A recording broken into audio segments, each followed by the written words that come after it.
Me llamo Facundo. A fin de año del 2013 junto a 3 amigos más, organizábamos un viaje de pesca, en Ceibas, localidad de Entre Ríos. Salimos un viernes por la noche, desde Virrey del Pino, Buenos Aires. Llegamos el sábado a las 7 de la mañana al pueblo. Para los 4, era la primera vez que íbamos para esa zona. Estábamos atraídos por el buen pique que se rumoreaba había en esos ríos. Caminamos hasta llegar a una despensa de alimentos y víveres, nos acercamos y preguntamos al muchacho que atendía cómo se podía llegar al río. Este nos respondió que bajando 3 cuadras daríamos con una casa de portón amarillo. El hombre que ahí vivía poseía un tractor con el que cargaba un vagón. De esta forma uno podía atravesar el campo y llegar a la orilla del río. Por cierto, el apodo de este tipo era el Narigón.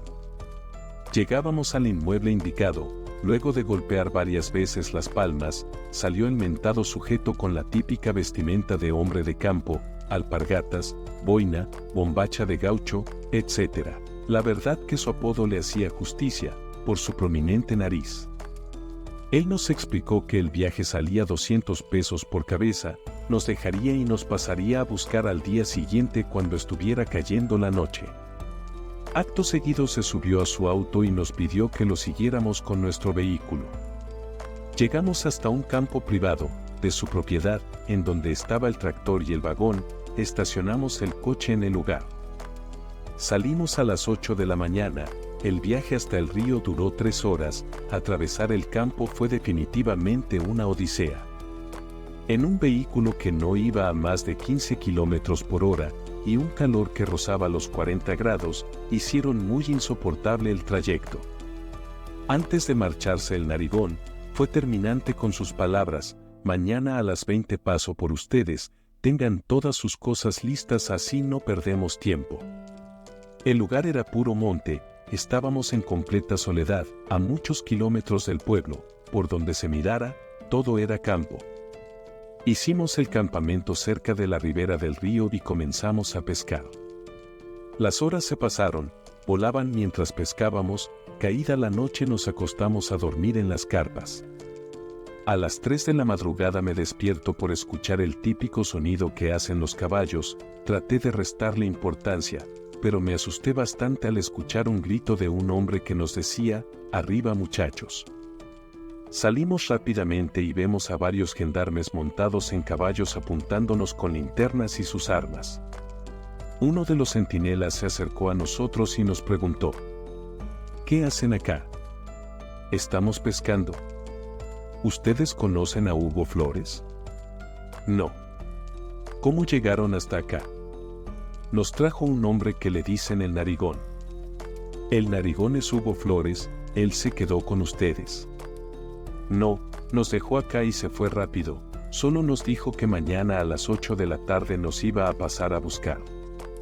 Van a tener que acompañarnos muchachos, porque Hugo Flores está desaparecido, su esposa nos reportó que no volvió a su casa, junten sus cosas que nos vamos. Cuando el gendarme nos dijo eso, lo primero que pensé fue: este se emborrachó por ahí, y nos cagó la pesca. A regañadientes hicimos caso, era medio difícil juntar todo en plena oscuridad, después cada uno se subió a un caballo e iniciamos el regreso, pero a mitad del camino, encontramos el tractor de don Hugo, parado en medio de la nada. Paramos ahí y los gendarmes comenzaron a gritar: Hugo, Hugo, te estábamos buscando, mientras apuntaban con sus linternas en distintas direcciones en un intento de encontrar señales del hombre. Pasaron unos segundos y uno de los centinelas dice: silencio, silencio, no hagan ruido, creo haber oído algo. Las 9 personas que éramos en total, quedamos en el más completo silencio. Es ahí que todos escuchamos una voz débil que decía: ayuda, muy a lo lejos de donde estábamos. El gendarme volvió a gritar: Hugo, ¿en dónde estás? Habla, así te podemos ayudar. Otra vez oímos un grito, pero mucho más alejado que el primero, y nos decía: acá estoy, ayuda, me estoy muriendo. Al instante hicimos una fila y comenzamos a avanzar, no llegamos a recorrer más de 200 metros, que pasó algo que nos dejó muy asustados. De la nada, el tractor se encendió solo. Volvimos corriendo y el vehículo se apagó de golpe. A todos se nos dibujó una mueca de horror por estar viviendo eso. Nuevamente, el oficial de la fuerza pública gritó: «¿Hugo, sos vos? Hugo, ¿qué pasa?». Pero esta vez nadie respondió. Nos quedamos por un lapso de 30 minutos esperando respuestas a nuestros gritos. Cansados, los gendarmes decidieron regresar. Al arribar en el pueblo nos dejaron en la comisaría de la zona. Estuvimos demorados hasta que nos tomaron la declaración y recién ahí nos soltaron. Hoy, después de 3 años, el narigón sigue desaparecido. Pareciera que se lo tragó la tierra. Los rastrillajes en la zona no tiraron ningún resultado, y el tractor sigue varado en el medio de la nada. Hace poco, fuimos a ese pueblo para pescar de nuevo. En el almacén donde habíamos preguntado por primera vez indicaciones hay un cartel que reza: «Se busca a Hugo Flores, desaparecido el 3 de febrero del 2013».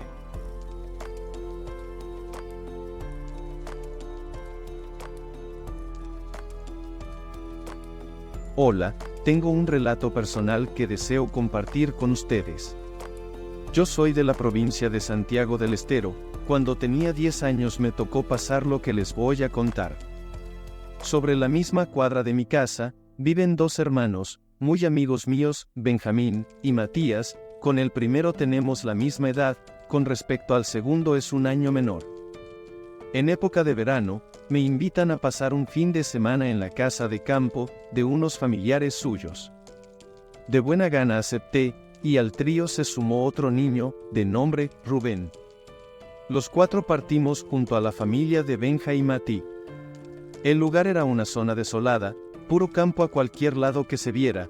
Para colmo, los vecinos cercanos se encontraban a mucha distancia de nosotros.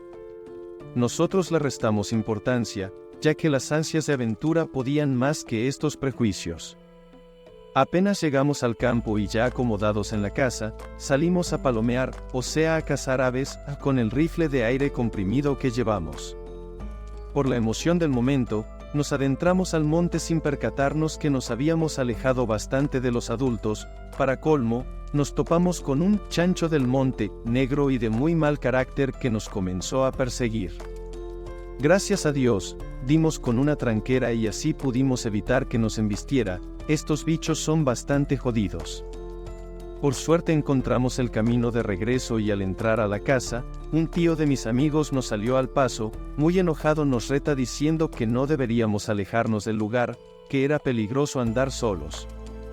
El papá de Benja y Mati, al ver esa reacción, comienza a discutir por el tono en que nos habló. Al cabo de unos minutos el tipo se calma y le explica que desde hace unos días, se andan viendo cosas raras por la zona, además que varios de sus animales aparecen muertos por las mañanas. Por la noche toda la familia se reunió en el patio en medio de una fogata. Entre comida y risas fueron pasando las horas. De pronto los perros comenzaron a ladrar, y en medio de los aullidos, todos escuchamos un quejido fuerte, un grito lastimoso y ahogado. Inmediatamente nos quedamos callados, y sentíamos que ese quejido se podía escuchar cada vez más cerca de nosotros. Ahí nomás los adultos nos mandaron adentro de la casa con las mujeres. Recuerdo que en esos instantes fue un quilombo bárbaro. Los tíos y el papá de mis amigos salieron con unas escopetas, y de manera prudente, se iban acercando a un árbol. Nosotros 4 asomamos la cabeza por la ventana que daba al patio, y ahí vemos que había una sombra, muy oscura, que se movía entre el follaje y el tronco del árbol. Recuerdo claro que tenía unos ojos completamente rojos. En ese instante nuevamente se oyó el mismo quejido pero mucho más fuerte. Inmediatamente comenzaron los disparos. Por el miedo nos metimos en la cama y tratamos de dormir. Los adultos al día siguiente se rehusaron a hablar al respecto. Con el tiempo comprendí que lo vivido esa noche era algo sobrenatural, y que el campo está lleno de estas historias. Gracias por ver. No olvides dar like y comentar, ya que eso me ayuda mucho. Hasta la próxima.